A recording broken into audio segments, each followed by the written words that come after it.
Chennai east தாம்பரமில் நம்ம பண்ணிக்கிட்டு இருக்க ப்ராஜெக்ட் சைட்லேருந்து தான் பேசிகிட்டு இருக்கோம். இந்த சைட்டில் வந்து நைட் டைம் வந்து கான்க்ரீட்டிங் பண்ணி முடிச்சிருக்கோம்.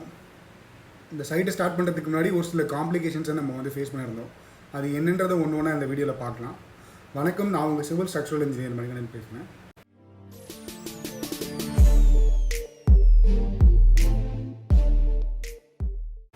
இந்த சைட் லொக்கேஷனில் பார்த்தீங்கன்னா நம்ம 2 ப்ராஜெக்ட் பண்ண போகிறோம். ஒரு சைட் பார்த்தீங்கன்னா 2 பக்கம் ரோடு இருக்கும், இன்னொரு சைட் பார்த்தீங்கன்னா நார்த் ஃபேஸிங் சைடு மட்டும் ரோடு இருக்கும். நாங்கள் பிளான் பண்ணபடி 2 சைட்டையுமே ஒரேடியாக எக்ஸ்கவேட் பண்ணி கான்க்ரீட்டிங் அட் அ டைம் பண்ணலாம் அப்படின்ற மாதிரி தான் ஒரு ஐடியாவில் இருந்தோம். ஆனால் இந்த லொக்கேஷனில் வந்து ஒரு வாரமாக ஆன் அண்ட் ஆஃபாக மழை பெஞ்சிட்ருக்கு. இந்த ப்ராஜெக்ட் சைட்டில் பார்த்தீங்கன்னா நம்ம மல்டிபிள் காம்ப்ளிகேஷனை ஃபேஸ் பண்ணியிருந்தோம். அதில் முதல் காம்ப்ளிகேஷன் பார்த்தீங்கன்னா இந்த சாயிலோட சேஃப் பியரிங் கெப்பாசிட்டி வேல்யூ. இந்த சைட் இருக்கக்கூடிய லொக்கேஷனை சுற்றி நம்ம மல்டிபிள் ப்ராஜெக்ட்ஸ் பண்ணியிருக்கோம். எல்லா இடத்துலையும் ஃபூட்டிங்கோட டெப்த் பார்த்தீங்கன்னா ஒரு 6 அடி மேக்ஸிமம் அப்படின்ற மாதிரி தான் நம்ம வந்து எக்ஸ்கவேஷனை ப்ரொசீட் பண்ணியிருக்கோம். ஆனால் இந்த சைட்டோட சாயில் டெஸ்ட் வேல்யூஸ் பார்த்தீங்கன்னா நமக்கு அந்த மாதிரி அமையலை.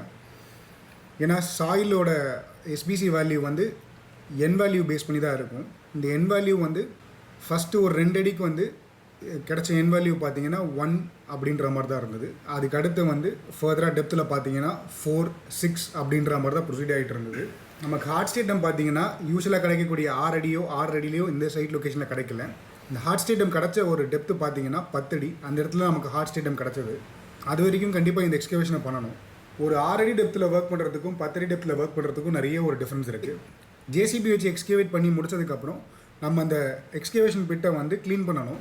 லேபர் பவரை வச்சு நம்ம வந்து லெவல் பண்ணுற மாதிரி இருக்கும். ஒரு 6 அடி டெப்த்தில் நம்ம வந்து இந்த ஒர்க்கை பண்ணும்போது சின்ன ஒரு மண் சரிவு எதை ஏற்படுது அப்படின்னா அந்த ஒர்க் பண்ணுற ஒர்க்கரால் ஈஸியாக அந்த 6 அடி டெப்த்துலேருந்து வெளியே வந்துட முடியும்.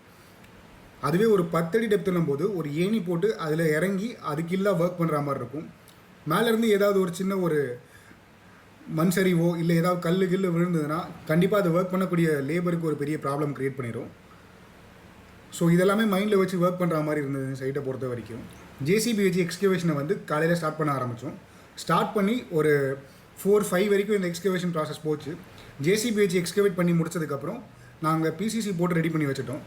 மார்க்கிங்கோட த்ரெட்ஸ் எல்லாமே பார்த்தீங்கன்னா சென்டர் லைனுக்கு ஏற்ற மாதிரி தான் நாங்கள் கட்டிட்டு அதிலிருந்து வந்து ப்ளம்பாக வச்சு அந்த லைனை வந்து கிரவுண்டுக்கு ட்ரான்ஸ்ஃபர் பண்ணிவிட்டு அதுக்கப்புறம் காலம் நிப்பாட்டுவோம். ஆனால் இந்த சைட்டை பொறுத்த வரைக்கும் நைட் டைமில் ஒர்க் பண்ணுறதுனால நமக்கு போதுமான வெளிச்சம் நமக்கு கிடைக்காது. அதுவும் இல்லாமல் அந்த மார்க்கிங் லைன்லாம் வந்து நமக்கு ப்ராப்பராக தெரியவும் செய்யாது.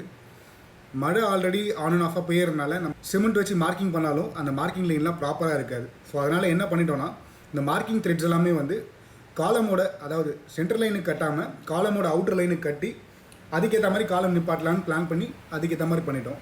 சைட் இருக்கக்கூடிய லெவல் பார்த்தீங்கன்னா ரோட் லெவல்லேருந்து 3 அடி கீழே தான் இருக்குது. சைட்டுக்கு பேக் சைட்லேயும் பார்த்தீங்கன்னா ஃபுல்லுமே வேக்கன்ட் பிளாட்டு. இந்த சைட் அமைஞ்சிருக்கக்கூடிய டெரைன் எப்படி இருக்குன்னு பார்த்தீங்கன்னா கொஞ்சம் ஸ்லோப்போடு தான் இருக்கும்.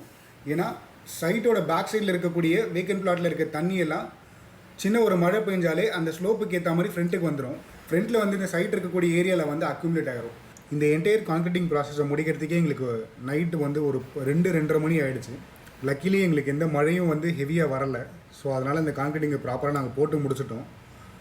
நெக்ஸ்ட் டே வந்து காலம் கான்க்ரீட்டை வந்து கிரவுண்ட் லெவல் வரைக்கும் போட்டுட்டு அதுக்கு மேலே கிரேட் பீம் போட்டு இந்த ஒர்க்கை ப்ரொசீட் பண்ணுற மாதிரி இருக்குது. இந்த சைட்டில் நடக்கக்கூடிய ஒரு ஒர்க்கையும் என்னால் முடிஞ்ச வரைக்கும் நான் அப்டேட் பண்ண ட்ரை பண்ணுறேன். இந்த வீடியோ உங்களுக்கு பிடிச்சிருக்குன்றதை நம்புகிறேன். தேங்க்யூ, தேங்க்ஸ் ஃபார் வாட்சிங்.